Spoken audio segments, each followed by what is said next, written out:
वाणी विचार 387 में आप सभी मित्रों का स्वागत करता हूं। एक साधक ने पूछा है कि परमात्मा है या नहीं, क्या वो वाकई है? मुझे इसमें शक है। यही सवाल ओशो जी से किसी ने पूछा कि क्या परमात्मा है। ओशो जी ने कहा कि तुम जैसा आदमी, फिर शायद उनकी तसल्ली नहीं हुई। उन्होंने कहा कि तुम जैसा मुर्दा आदमी जिंदा बच्चा पैदा हो जाता है और तुम पूछते हो कि परमात्मा है। तुमने कभी पंछियों के रंग देखे हैं? तुमने कभी 1 करोड़ आदमी एक ही संसार में नहीं रहते हैं, अलग अलग संसार में रहते हैं। उनका अलग अलग सोच है, अलग अलग चलते हैं, अलग अलग करते हैं। कभी इस संसार में गरीबी, अमीरी और फिर और अमीरी तुमने देखी है?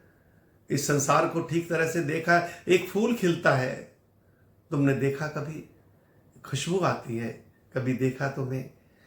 पूरे संसार को अगर तुम एक साथ देखते हो और उनको एक एक चीज को देखते हो, परमात्मा ही तो है जो फूल में खिलता है, परमात्मा ही तो है जो फल में आता है, परमात्मा ही तो है जो अनाज में आता है, परमात्मा ही खाते हो, परमात्मा ही के साथ ही बैठते हो, परमात्मा ही चारों तरफ तुम्हारे है। ये पूरा आकाश परमात्मा है और उसी आकाश में तुम रहते हो, परमात्मा में तुम रहते हो। ऐसे जैसे मछली रहती है सागर में और पूछती है सागर कहाँ है, तुम ऐसा ही सवाल कर रहे हो।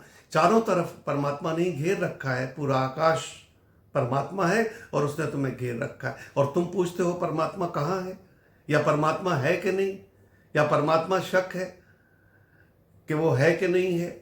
नहीं, अगर तुम पूरे संसार को देखते हो, एक अंगूठे का निशान भी नहीं मिलता है, एक आदमी से एक आदमी का अंगूठे का निशान भी नहीं मिलता है। ऐसा परमात्मा ने गौरव दिया है आपको और आप पूछते हो परमात्मा है। परमात्मा है तभी ये संसार है, तभी ये सूरज है, तभी ये चांद है, तभी ये लोग हैं और तभी इतना सुंदर संसार, इतना तरह तरह का रंग बिरंगा संसार परमात्मा ने बनाया है। इसको देखो और प्रभु को याद करो। धन्यवाद।